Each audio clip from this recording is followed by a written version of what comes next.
Good evening, afternoon, or night to whoever follows this channel, Cristero Moderno. I'm your host, Victor Telles. Today, the transmission will be in English. Buenos días, tardes, noches a los que siguen este canal. Hoy la transmisión será en inglés.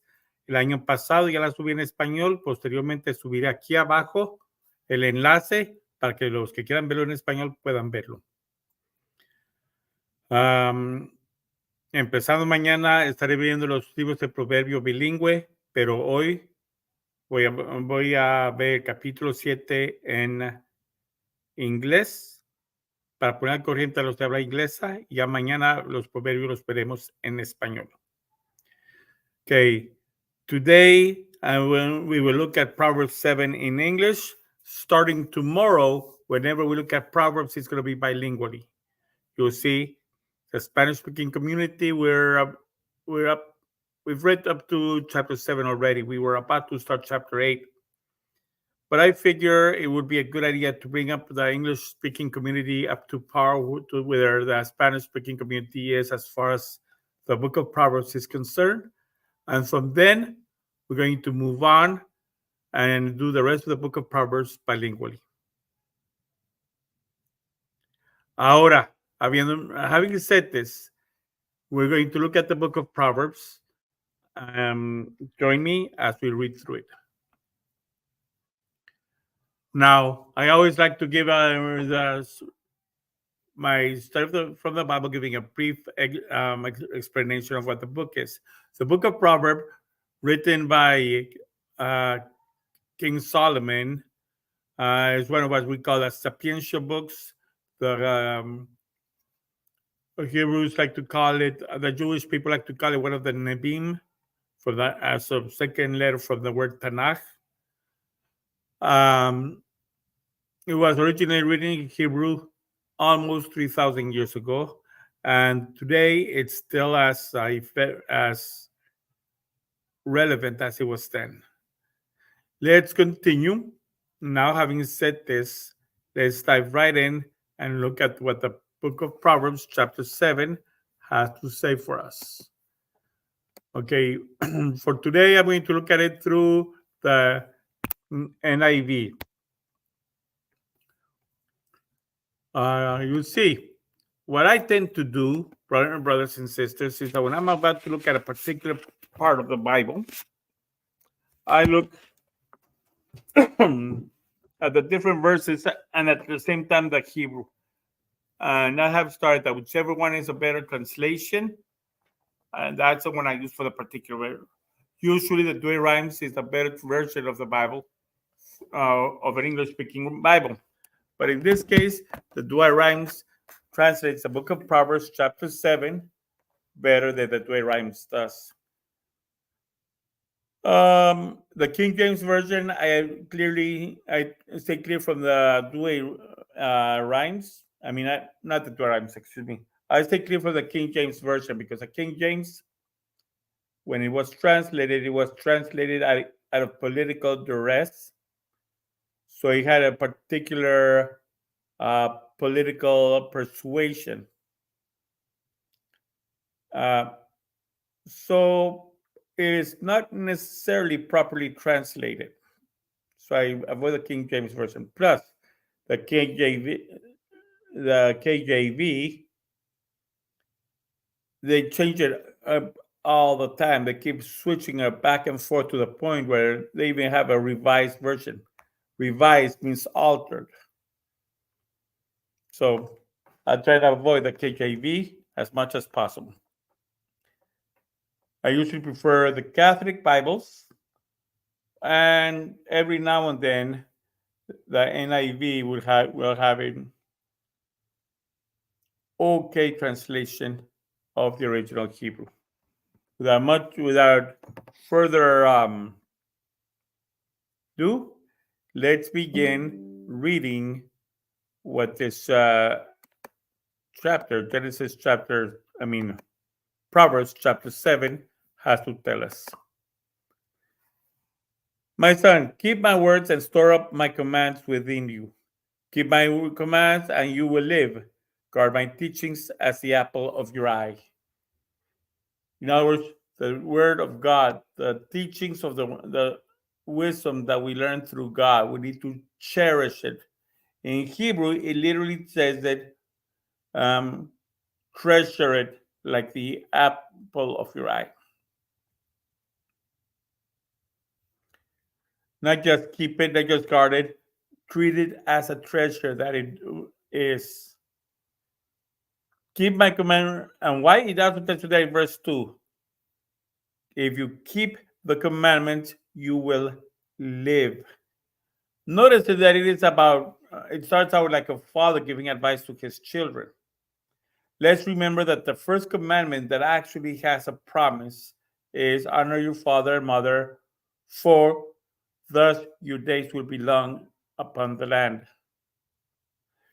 Your days, your time, your lifetime is lengthened if you show respect to your parents. And the reason why is because the wisdom we can get from their teaching, especially if those parents are God-fearing people.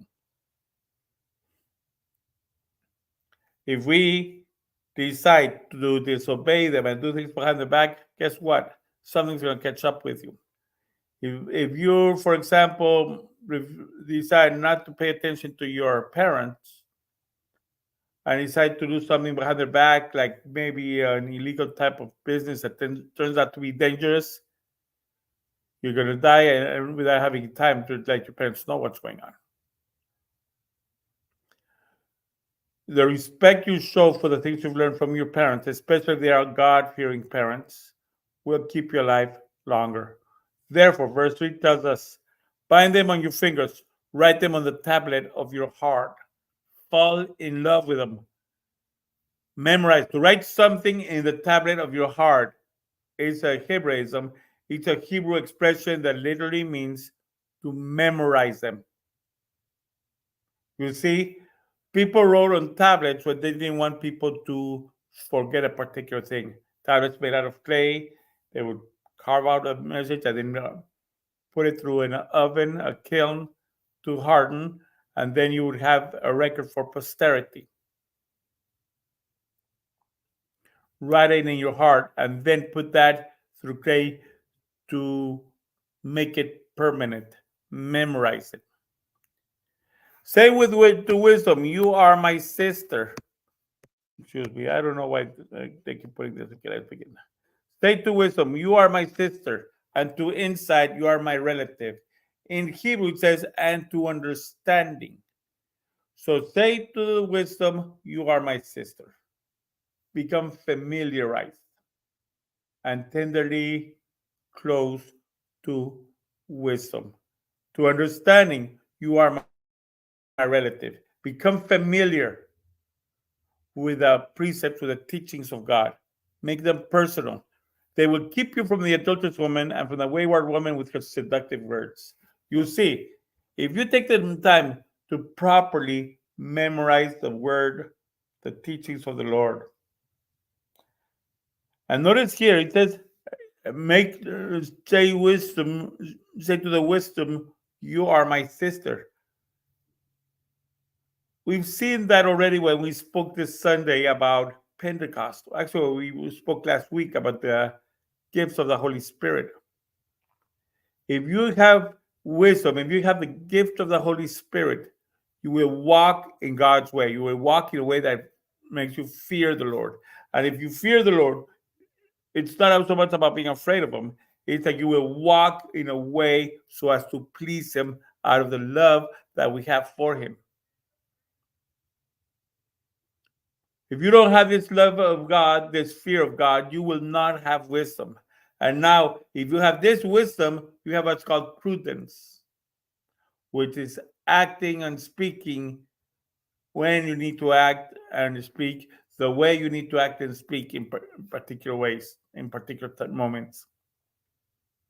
It also means that you can think ahead enough to exercise self-control. And it is this self-control which is key to avoiding victim of an adulterous woman. You see, as a man, I will admit, there are many beautiful women upon the earth. Yes, I'm married. And yes, many people I know also have beautiful wives. However, love is not just letting yourself go to whatever is beauty and getting caught up with a particular beautiful face in your mind. It's a daily decision and to stay committed to the woman or to the man for those who are women who you decided to join your life with forever. Uh, and this requires self-control. Always remembering this woman is beautiful, but I have I have somebody special with my life already. And then that requires self-control. Self-control requires wisdom. Wisdom requires the fear of God. That's why it says here that the wisdom and understanding will keep you away from the adulterous woman because of the self-control that it requires. And now Solomon goes out to give us an example of something that he sees is happening. It could have been him it could have been Solomon himself in a younger time. But let's see what story does he tell us. At the window of my house, I looked down through the lattice. The lattice is the shutters.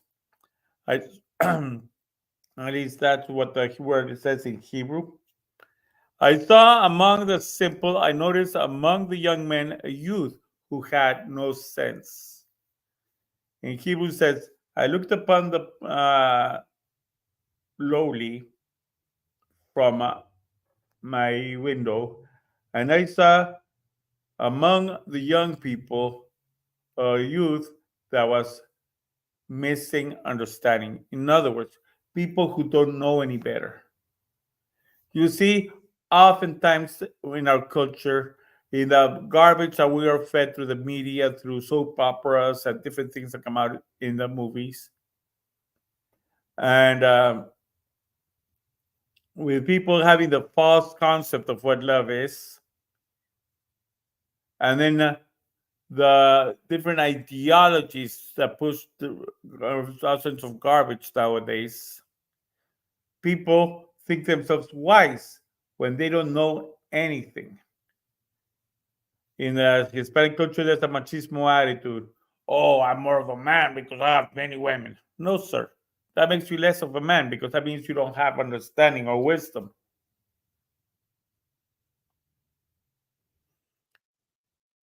He was going down the street near her corner, and he would says down the shuk or market. So it was in a very busy place. Walking along in the direction of her house. He was heading that way. At twilight, as the day was fading, as the dark of night set in. Okay, so let's see what's going on. King Solomon has his palace, not far from the market. He looks down and he sees that there's this young man going to visit the house of his lover, who happens to be married to somebody else. It's nighttime. It's a very busy place, but it's getting dark. Then out came to meet him, dressed like a prostitute and with a crafty intent. The word that is used here in Hebrew means that her mind was focused on devising different schemes, different ways of trapping and seducing this young man. She was poor in understanding, she had poor in knowledge, but when it came to seducing people, oh, she was very good at that. She is unruly and defiant, and her feet never stay at home. We're looking now, it's describing a very terrible type of woman. First of all, we see that the way she dresses. Women, of course, you have to be respected no matter how you dress. Your value as a woman is in who you are. But you would not decorate a palace full of dog excrement. Would you? You would not urinate on $100 bill, would you? Sorry that I'm giving examples that are so gross, but technically that's what you are doing if you dress in such ways that the way you're dressed does not show respect to you. Showing the belly button, skirts too low, showing one way or another too much. Show respect, show decency to yourself. People will respect you to the measure that you respect yourself. And if you're showing too much, you're not respecting yourself. With crafty intent, those who are people who just focus on seducing, deceiving, conniving. Be careful with that. Remember that in chapter 6, he told us that this kind of people are to the breadcrumbs, worth nothing. He continues saying that this type of woman is unruly. The Hebrew actually says loud and boisterous, making all this unnecessary noise. Defiant. Like those pro-Palestinian people are so defiant, he tells us here they're not worth what they claim to be wanting to support. Her feet never stay at home because she's always outside doing things she's not supposed to. Seducing one person, seducing another, getting her nails done. It's okay if women want to do their nails done, but if they're doing that, if that becomes a vice, a habit, then be careful. Her feet never stays at home. That means she does not handle the things of the household. It is not so much about chauvinism here. The Bible does not praise the machismo attitude of women standing the home and the men doing the work outside. No, but the woman is man's helpmate. And she doesn't, it's not telling here that she is not at home, that she's never at home. That means she's never there helping out and helping with the kids. Pretty much she's doing everything at the house.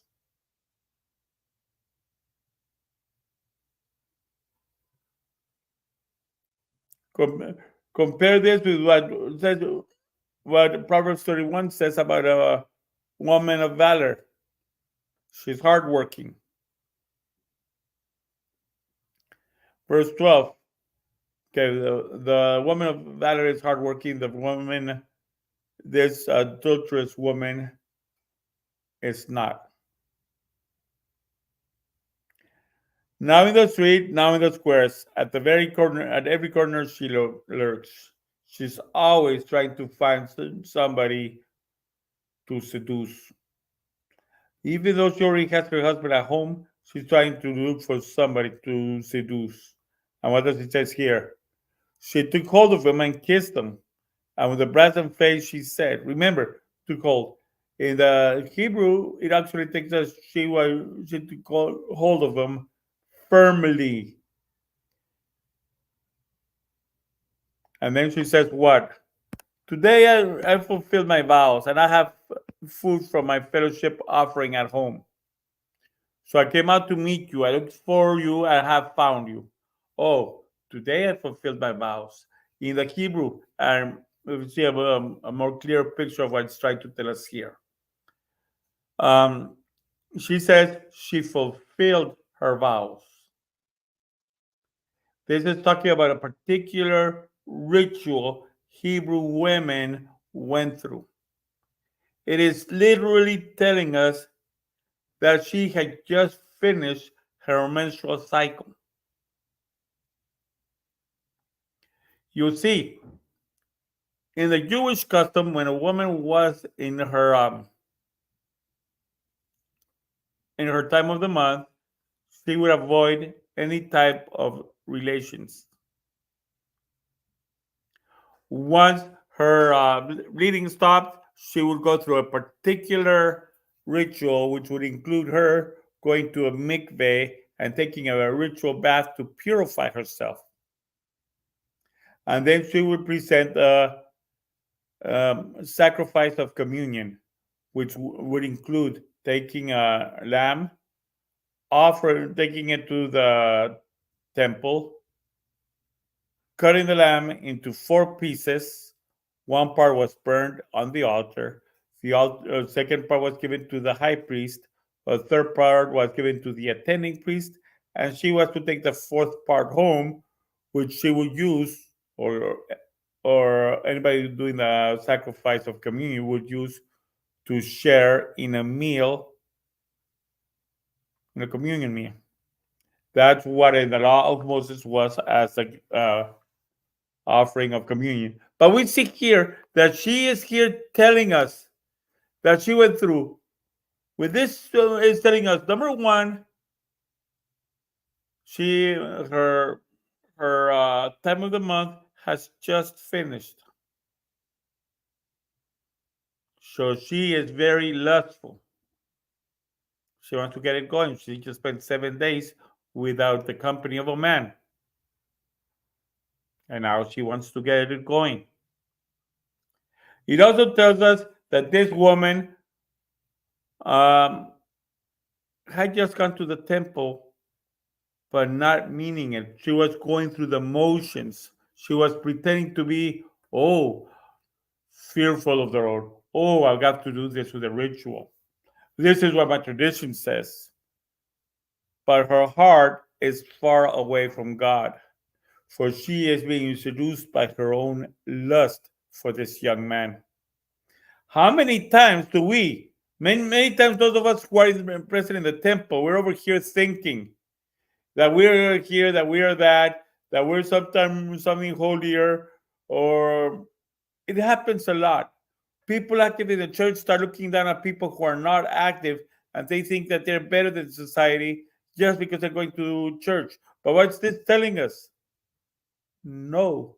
If those of us who are closer to God in the church, we are still susceptible and able to fall into sin. For as long as we live in this fleshly body, my fleshly body will pull me and drag me into sin. That's why Jesus says, pray and be watchful, for the spirit is willing, but the flesh is weak. It is telling us we need to be careful of this. And those of us who are active in the church, all the more reason we need to be more watchful, because the closer we are to God, the stronger our temptations will be to fall away from Him. Now, this woman just came back from the temple, from her temple, from giving sacrifices, typical for a woman who had finished her cycle. And now, once she's out, she's over here looking, not for her husband, as we're about to see. She's looking for her lover. She's having an affair, as we're about to see. Because look what it says here. So I came out to meet you, and I looked for you, and I have found you. In the Hebrew, it adds the word eagerly in front of looked. So it says, so I have come out to look for you eagerly, and I have found you. Now, what else does she have to tell him? I have covered my bed with colored linens from Egypt. I have perfumed my bed with myrrh, aloes, and cinnamon. Whoa, her chambers are exotic. She prepared her bedroom very exotically, perfumed it with all the most exotic perfumes to open the senses, to seduce the senses. And then she goes and says, come, let's think deeply of love till morning. Let's enjoy ourselves with love. In other words, the Hebrew literally says, let's get drunk out of passion. Let's get drunk out of love. That is what he's telling you.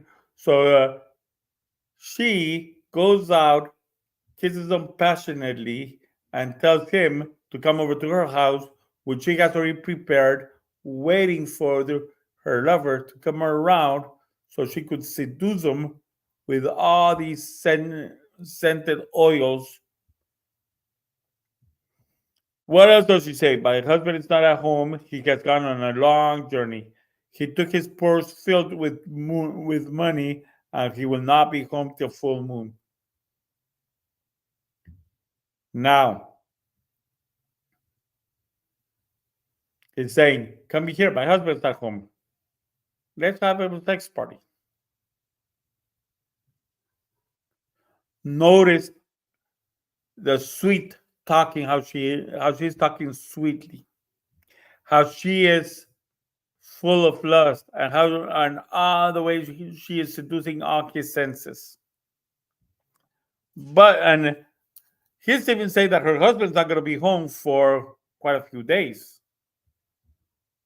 That's why she's inviting her lover, to spend some time with her and get drunk out of passion.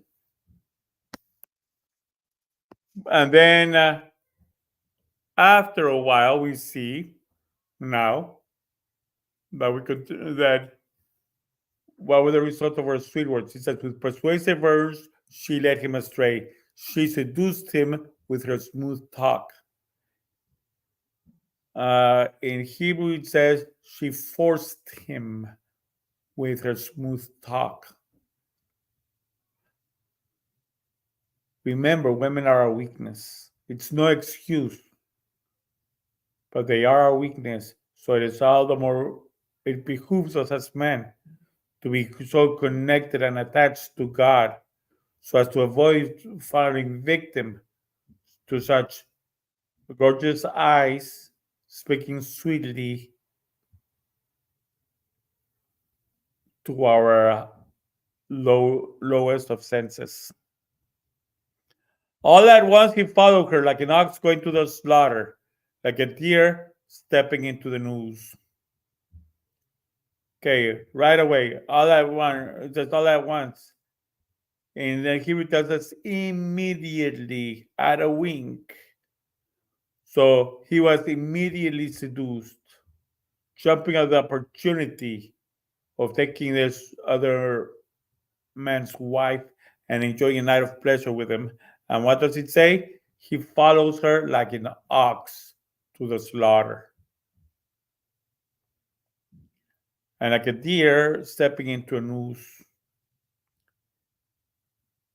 She has started guiding him to the way of deception, to the way of passion, to the way of lust, to the way of our lowest desires, till an arrow pierces his liver, like a bird darting into a snare, little knowing it will cost him his life. An arrow piercing his liver is an idiomatic expression that means bitterness. She has now seduced him, and now he is her victim until he comes to experience all forms of bitterness, all the drama that comes with having a lover instead of enjoining to your wife, all the bitterness of wanting to have her longer and not being able, wanting to enjoy her publicly, but knowing you have to keep it secret lest the husband finds out. And worse, the possibility of a real arrow piercing his liver if the husband were to find out. Like a bird darting into a snare, little cost knowing it will cost him his life. Yes, brothers and sisters. Don't get me wrong, this text is not speaking against sexuality. In in Genesis chapter 1, and again in Genesis chapters 8 and 9, we find God blesses sexuality, the intimate act between man and a woman, given a specific context of marriage. It is not meant to be approved with somebody else's wife. It is preferable that you first engage in establishing marriage before you start thinking about these passionate um, escapades. Because as it says here, it will cost you your life. Number one, there are venereal diseases. Sure, biblical times they did not know such thing as germs, but they did know that people who are lustful and give themselves to lust eventually do fall sick. We call those venereal diseases nowadays. Even though they did not know anything about gonorrhea, AIDS, what have you, they knew that there were certain actions, such as being unfaithful in marriage, that could lead to death through sicknesses. They interpret it as being a punishment of God, to be taken as such. But we know that God prevents these sexual irresponsibility out of protecting his offspring to do what is right, protecting his servants to do what is right, and to live life more abundantly, as the Lord Jesus Christ tells us. Now then, my sons, verse 24, listen to me and pay attention to what I say. Don't ignore me. Focus on what I'm teaching you. Pay attention, is what he is saying. Do not let your heart turn into her ways or stray into her path. Don't take your eyes on her beauty. Don't take your ears on her words. Stay away from her. In another, I think it's Ecclesiastes, he tells us, drink water from your own cistern. Enjoy this moment of pleasure. Enjoy these moments of ecstasy with your wife and with your wife alone. Because if you do not, you're exposing yourself to diseases. You're exposing yourself to so many things, including death. That's why it says in verse 36, many are the victims she has brought down. Many people die because of and are weakened because of lust. Many powerful, her slain are a mighty strong. Strong people she has destroyed. Lust has destroyed strong people. How many powerful kings and queens become weak out of the passionate love for somebody who does not deserve their position in life? How many families that are well off have become poor and hit rock bottom because somebody in that person does not know how to keep it inside their pants? Or some woman doesn't know how to keep her skirt where it needs to be. That this is the quickest way to destroy the strong.